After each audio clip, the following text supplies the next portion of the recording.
My toxic parents drained my savings for years, then my sister accused me of sabotage. I finally cut them off and rebuilt my life, and found my strength. I am Maya, turning 30 today, and I live alone in a cramped studio on the edge of Albuquerque, New Mexico. My phone lights up with cheerful happy birthday notifications from friends I barely see, faces grinning in filtered photos, cupcakes crowned with sprinkles, balloons arching over brunch tables, someone else's laughter echoing across my screen. I cradle my coffee, its steam curling like a mocking sigh. Every ping but one reminds me I'm alone. I scroll, heart thudding as I wait for that one message. My family lives 2 states away, my parents, the ones who vowed to guide me through life. No calls, no cards, not even a thinking of you. The silence is a weight pressing on my chest. I tap my thumb against the screen, willing it to buzz, willing them to remember. Then it happens. My phone vibrates once, twice. I almost drop it. My mother's name blinks at me. Hope you had cake or something. No exclamation mark. No heart emoji. No mention of how she forgot to call until now. Just or something. I stare at those words like they're a puzzle I shouldn't have to solve. My chest tightens, breath catching. A version of the mother I grew up loving feels miles away, replaced by someone who counts birthdays and obligations. I force a smile. I text back, thanks mom, polite, distant. I picture her tapping those keys, perfunctory, half-hearted, as if she checked a box labeled daughter.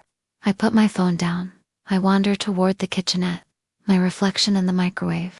Door looks weary, dark, circles under my eyes. Hair mussed into yesterday's ponytail. I clear my throat and dial the local bakery. Hi, it's Maya Torres. Can I order a small chocolate cake, please? For pickup today. I tuck a stray strand of hair behind my ear, willing my voice to sound normal. Absolutely, Miss Torres. We'll have it ready in 20 minutes. 20 minutes. Time enough to pretend I'm not waiting for a sign that I matter. I pay extra for a single candle blue wax. Short and stubby. I hang up, heart hammering. I picture my family ignoring that. The sun shifts outside my thin curtains. I drag out the tiny table I managed to squeeze into the corner of the living space, smoothing a beat-up placemat. When the bakery box arrives, I peel back the lid. The cake is perfect, rich ganache, glistening, local berries at its center. I light the candle and take a shaky breath. Happy birthday to me, I whisper, voice cracking. I close my eyes and make a wish. I'm not sure I believe it anymore. Then I lean forward and blow out the flame in one breath, frosting sweet on my lips. I slice a piece, fork poised. Silence blankets the room. No cheers, no video calls I forgot to answer. Just me and my million unspoken thoughts. My phone sits face down beside the plate, screen unlit. I take a bite, eyes staring at the blank wall. And somewhere, I decide, next year will have to be different because I can't lean on their empty words forever. I set the fork down, chest tight with a strange mixture of sorrow and resolve. Tomorrow I'll start figuring out what comes next. But today I let their silence echo, and I taste my own strength in every crumb. Every month, I swallow a knot of dread before I even unlock my phone. I'm sitting at my kitchen counter, the morning light slanting through dusty blinds. When I tap open my banking app, my thumb hovers over the login button like it's a trap. I breathe in and press. The screen loads. There it is again. $2.7 bold and unforgiving. Mortgage, utilities, car payment, my parents' lifeline, drained from my account without so much as a thank you. I swipe to my work emails next. They've piled up overnight. Subject lines screaming deadlines and budgets. I slide into my gray cubicle at the marketing agency later that day, shoulders stiff, jaw clamped tight. My coworker Denise sidles over with a bright smile. Happy birthday again, Maya, she whispers, holding out a card signed by the team. In garish purple ink. Thanks, I mutter, voice rough like I haven't used it in weeks. Family stuff. I tuck the card into my desk drawer, where it joins last year's. Unopened. By noon, my eyes sting from spreadsheets. My back aches from leaning over my laptop yet. I can't stop thinking about that $2,700. I remember last month's rent check, the month before's electric bill. I've given them more than 30 grand this year. I can't even pretend I know where my savings went. At home, I flick on the light switch and the darkness lingers. I wince, remembering the cheap extension cord snaking across their living room floor, then the car parked half on the lawn because the payments lapsed. I shove my keys onto the coffee table and collapse onto the couch, fatigue draping over me like a wet blanket. A framed photograph on the mantel catches my eye. My parents beaming at my high school graduation, arms wrapped around me like I was their whole world. Guilt twitches in my chest, twisting into resentment so sharp I taste metal. I wonder if they even remember that picture now. My phone buzzes in. Another bank alert. Insufficient funds for transfer. My heart lurches. They must have tried to pay the water bill again. I clamp my lips shut, throat thick. The sacrifice feels endless. The silence around it suffocating. I lie back on the couch, staring at the ceiling, heartbeat echoing in my ears. How did it become my job to keep them afloat, while they barely notice I exist? I close my eyes and hear my mother's voice from years ago. When you need us, we'll be there. That promise rings hollow now, drowned by the steady trickle of my money into their lives, and nothing back. A thunderclap rolls outside, rain pattering against the window. I sit up, wet hair sticking to my neck from the walkover. My chest tightens as I realize I'm at a crossroads. I can keep paying for their comfort at the expense of my own, or I can stop. Lightning flashes, illuminating my weary face. I press my palms into my eyes, fighting tears and fury both. I don't know how I'll do it. I only know I can't keep living like this. Outside, thunder rumbles again, louder, closer like a warning. And suddenly, I'm not afraid of the storm. I'm the storm. Tomorrow, I'll decide. My phone buzzes when I'm halfway through my morning oatmeal, exactly 7 days after my birthday. I glance at the screen. A new message in the family group chat. My heart thuds because it's never good news. Dad's retirement party is next month. Please send $2,000. Love, Mom. $2,000. The number stabs me in the chest. My spoon clatters against the bowl as I reread the text. No greeting. No how are you. Just a cold line. I demand a perfunctory love. Mom, like a signature on a bill. I taste the bitterness of rage and something sharper. Betrayal. Dad has spent 30 years building a career I scrambled to pay for, with my overtime hours and skipped rent payments. Now, they want me to bankroll his party. My hands shake as I tap Mom's name to call. I need answers. Ring, straight to voicemail. Her recorded voice chirps. Hi, you've reached Mom. Leave a message. I drop my phone onto the counter with more force than I intended. The sugar-sweet greeting echoes in my head. Leave a message. I stare at the bowl of oatmeal, now cold, and the bank balance that's barely enough to cover next month's rent. I picture the message again, the words scrawled in the same font. Transactional. Detached. My mind races through all the times I transferred thousands without complaint. The nights I worked late, the takeout dinners I skipped, the empty fridge I ignored so I could keep them comfortable. I dial again, thumb hovering over cancel. My voice catches when I speak into the void. Can we talk about this? I swallow. I don't understand why you clicked on no hello. No apology, just the dial tone cutting me off. I pinch the bridge of my nose, heart pounding. The silence that follows feels like an accusation. I slide my phone into my pocket and let out a harsh breath. My apartment feels smaller than ever, walls closing in. I want to fire back a blistering reply. I'm not your ATM, but my fingers hover over the keyboard and I erase the draft before I can send it. Because even though they treat me like a bank, they're still my family, flawed, ungrateful. And somehow, the ones I can't bear to hurt. My gaze drifts to the unopened marketing brief on my desk. I should be logging in, pitching ideas, crafting slogans. Instead, I'm here, wrestling with guilt and fury, wondering how many more payments they want before I'm bankrupt emotionally and financially. I head to the living room and flop onto the couch. The afternoon sunlight warms the back of my neck, but it only highlights the hollowness I feel. I press my hand to my chest, as if I can physically hold together the ache inside me. My phone buzzes again, an old meme in the group chat posted, just to distract. I pick it up and see the 3 little dots blink. Someone is typing. I pause. eyes flicking between the screen and the window, where the sky's grown dusky blue. My breath slows as I make a decision not about the money yet, but about me. I flip the phone face down, silence restored. I won't watch my heart rate spike with every notification. I want to feel in control again, even if it's just over whether to hear them out. Silence blankets the room, thick and deliberate. Outside, a car hums down the street. I lean back, shoulders loosening for the first time today. Tomorrow, I'll figure out how to answer that message. Tonight, I need quiet. But as I close my eyes, my mind races. What do I even say to them, my keepers? My takers? The ones who see me only as an account balance? And in that hush, I realize I'm the only one who can decide my worth. My laptop hums in the near-silent apartment as I spread last month's bank statements across the coffee table. I tap the calculator app and begin tallying. Rent, $1,200. Groceries, $300. Student loans, $400. My fingers hover over the next line, family expenses. I type in the numbers I've been burying in my mind. $2,700. $2,700. $2,700. 12 times. $32,400. My chest tightens, and I press my palms to my eyes.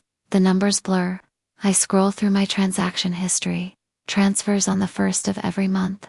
Precise and automatic, my lifeline to keep their world running. I trace a fingertip over a recent payment. March 1st, $2,700.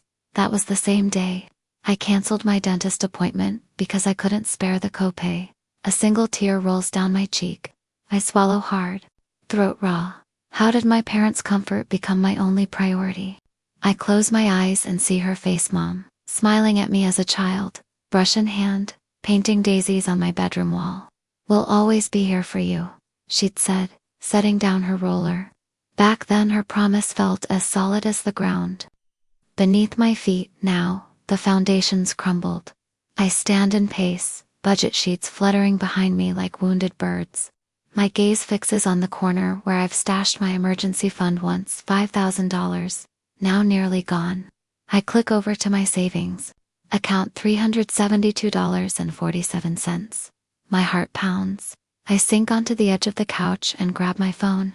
The calculator app is still open. I type 32,400 to 5,000 and hit equals. 27,400. My breath hitches, no safety net.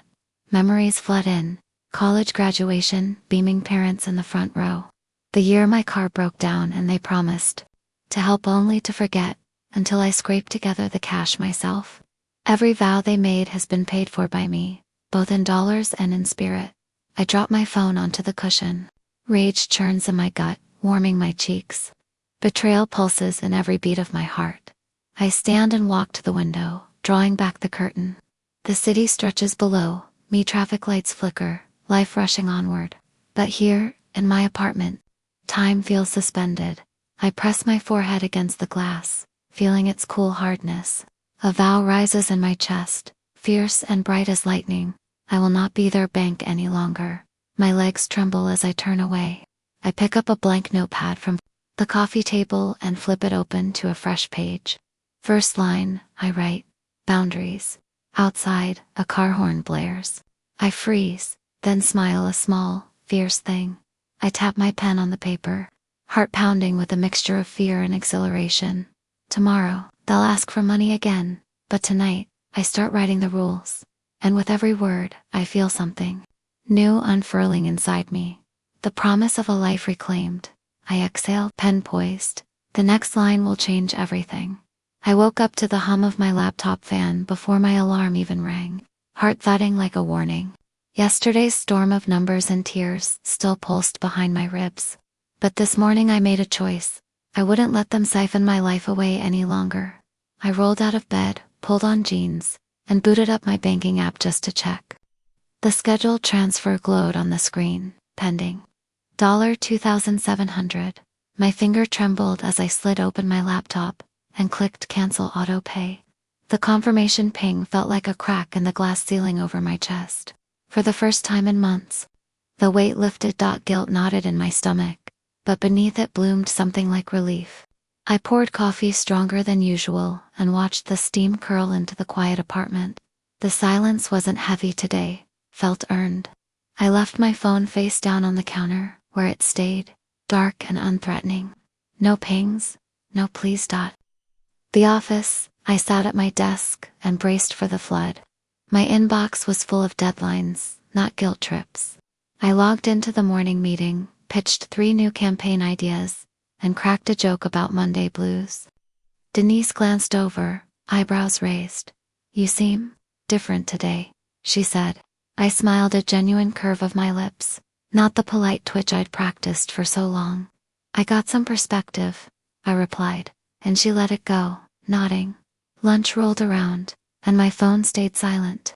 No frantic texts from mom or dad, no passive-aggressive "hope you remember us" messages. I felt a strange calm settle in my chest. It was like I finally learned to breathe. After work, I peeled off my blazer and met friends at the taco truck on the corner, under the string lights. We shared tortillas and laughter in equal measure. I told them about the canceled payment in half a whisper, watching their eyes widen in solidarity rather than pity. We toasted 2 small rebellions and honest boundaries. Tequila warming our veins, night crept up, soft and velvety. As I walked home with a lightness I hadn't known since my 20s, I paused under the street lamp outside my building and took a deep breath, letting the cool air wash over me. Inside, I climbed into bed without checking my phone once. I felt free, recklessly, wildly free. But as I lay there, eyelids heavy and a smile still tugging my lips, a new flutter of anxiety took root. What would happen tomorrow when mom noticed the missing transfer? Would she call, text, show up at my door? I rolled onto my side, blanket tucked around my shoulders, staring at the ceiling painted in soft moonlight. My heart pounded again, not with guilt this time, but with anticipation of the storm I'd unleashed. And in that hush before sleep, I realized, I've broken the cycle. Now I only have to survive the fallout. What comes next? I wondered.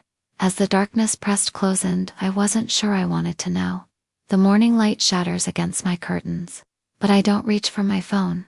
My coffee cools on the counter as I piece together the quiet victory of the past. 2 days, no unpaid bills deducted, no frantic texts. Then my phone buzzes so violently the mug rattles. My heart lurches. I snatch it up. The family group chat has exploded. Power's out. What did you do? Internet's down. Mom's freaking out. Are you serious, Maya? A dozen messages, each tagged with my parents' names and my sister's angry emojis. My chest seizes. The lights flicker in my apartment from the late morning wattage dip, and I glance around at my own lamps, humming quietly. My thumb hovers over reply all. My throat tightens. I can almost taste the acrid sting of their panic crawling up my esophagus. Memories flare. Childhood winters spent huddled under blankets by candlelight. The silence broken only by my mother's whispered apologies for the blackout they couldn't afford to fix. I stare at the screen, finger trembling. 1. My sister's text reads, "Mom's crying. Dad can't work from home without power." 2. My father's been forced to sit in the dark. 3. They're terrified and they think it's my fault. My palms sweat. My jaw clenches against tears and guilt. I open my bank app to see the $0 balance where the auto pay used to live. It's a bomb and a blade. I type, "I'm so sorry you're going through this," but delete it.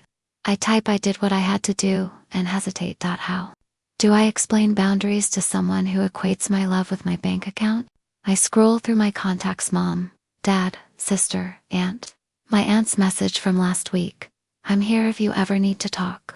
For a moment, I wonder if I should forward that to the group, to show them I have allies. But no, this is mine to own. I lean back against the kitchen wall, phone pressed to my chest. The apartment is silent again, the only sound my ragged breathing. Outside, a garbage truck rumbles down the street, mundane, indifferent. My finger hovers. I close my eyes and imagine my mother's teary face, my father's disappointed silence, my sister's accusatory glare. A fierce calm settles in my bones. Open my eyes and type 4 words. I did what I had to. I tap send. The message hangs in the void for a heartbeat before the bubble shifts to delivered. I turned my phone face down and let out a breath I didn't know I'd been holding. Now, I wait. What they'll say next. I don't know, but I do know this. I won't erase my own life to keep their lights on. And in that hush, I realize something trembles beneath the rage and guilt, the unshakable truth that I'm finally standing up for myself. Whatever comes next, I'm ready. I didn't sleep last night, but dawn still came, soft and indifferent as ever. For 24 hours, the family group chat lay silent. No new accusations. No cries for mercy. No apologies, just a void that echoed with everything left unsaid. At first, relief washed over me, warm and light, like the first sip of tea on a shivery morning. But by lunchtime, it hollowed into something else. A dull ache in my chest that settled deep, under ribs and heart. That afternoon, my phone buzzed. Not mom or dad, my friend Connor. Hey, heard things got intense, you okay? I thumbed out a reply. I'm scared, but I'm okay. His response came almost immediately. Come over. I'm cooking chili. I stood in my apartment doorway, sweating despite the autumn chill. Could I let someone in on all this mess? I shook my head and unlocked the door. Connor's place smelled like garlic and cumin. He handed me a steaming bowl and just waited while I took a bite. The heat spread through me, and I tasted something unfamiliar: leaf and company. I told him about the texts, the blackout, the silence. He listened without blinking, no judgment in his eyes. When I finished, he nodded slowly. You did the right thing, he said. On my walk home, I passed a small bookstore I'd never noticed before. Through the window, I saw shelves stacked with worn spines and handwritten signs. Find yourself here in looping script. Without thinking, I pushed the door open. The bell chimed and a librarian with silver-streaked hair looked up. Can I help you? I shook my head. Just browsing. I drifted between rows until I found a section labeled Boundaries and Self-Care. My fingers brushed over titles. The Art of Saying No, Reclaiming Your Time, Rooted in Self-Respect. I chose 3 and cradled them to my chest like precious cargo. That night, I sat cross-legged on the living room floor with a fresh journal open in front of me. I wrote, I am worthy of rest. I am worthy of my own resources. Words poured out in guilt, fear, hope, each stroke of pen peeling back another layer I'd buried under obligations. The next morning, I walked into the office with the corners of my mouth lifted. Denise glanced up from her desk. You look bright, she said, eyebrows arching. Thanks, I replied, surprising even myself. I'm learning to put myself first. She smiled, as if she'd been waiting to see me like this. Good for you. Later that evening, I dared to video call my Aunt Carla. Her face appeared on the screen, relief and concern warring in her eyes. Oh Maya, I'm so proud of you, she whispered. You have every right to protect your life and your happiness. We've been worried. Her words felt like rain on parched ground. I cradled my phone to my cheek. Thank you, I said, voice thick. I needed to hear that. After we hung up, I sank onto the couch with the self-help books stacked beside me. The room felt quieter, softer, my sanctuary. Not just a stopgap for someone else's comfort. Late that night, I texted my sister. I'm here if you want to talk. No guilt, no ultimatums, just an olive branch. I closed my eyes and pictured the pages of my journal fluttering behind my eyelids. For the first time in a long while, I didn't dread the next morning, because I felt the aftershocks of my own courage, and they're stronger than any blackout could ever be. What will come next, I don't know, but I'm no longer afraid to find out. I woke to the soft glow of morning light, filtering through new curtains, linen shears I picked out last weekend. A month has passed since I shut off those transfers, and it's time to finish what I started. I stepped barefoot across the fresh paint-smelling floor, past the new ferns on the sill, and the second-hand armchair upholstered in cheerful mustard fabric. My apartment feels like me now, live, breathing, mine. I settle at the little writing desk nestled by the window, the one I scavenged from a thrift sale, and lay a crisp sheet of stationery before me. My pen hovers as my heart thumps. This isn't a text. It's not a frantic group message. It's a letter, handwritten, deliberate. I begin. Mom and Dad, I'm writing because I love you, and because I finally learned what love should feel like. Over the years, I've sent you more than money. I sent my time, my energy, my peace of mind. I believed you would keep your promises, that you'd be there when I needed you. That family meant reciprocity and care, not just transactions. But I can't erase myself to uphold your comfort. When I stopped the transfers, I felt relief and fear. I felt guilt and grief. But most of all, I felt alive again. I've reclaimed my savings, my boundaries, and my dignity. I'll always want good things for you: warmth in winter, lights that stay on, food on the table. But I've learned that helping doesn't mean sacrificing my life. If you want to rebuild trust, I need more than gratitude. I need honesty, respect for my limits, and genuine connection. I love you both fiercely, but I love myself now more. That means I can only help in ways that don't destroy me. I hope you can understand and meet me here on ground that honors us all equally. Love. Maya. I reread the words, ink still slightly damp. My chest tightens at the vulnerability, but a strange calm settles in my bones. I fold the letter, slide it into a crisp envelope, and walk to the lobby mailbox. Each step, a quiet drumbeat of resolve. That evening, I gather with a few friends in the corner of my living room. I've baked a small cake, vanilla with lemon curd filling, because it feels right to celebrate the real milestone, freedom. We light 2 candles, one for my birthday, one for this new beginning. As they sing happy birthday, I close my eyes and breathe in their laughter. The clink of glasses, the soft glow of party lights reflecting off fresh walls. No one's asking for anything from me but my presence, and that's enough. When the song ends, I blow out the candles and make a wish. It isn't for forgiveness or approval. It's for the strength to keep these boundaries, to keep honoring myself, and to see what unfolds next. Because I've built this foundation brick by brick, with every no I dared to say. And now, the only direction left is up. What comes after this, I don't know. But for once, I'm writing my own story, and I can't wait to turn the page.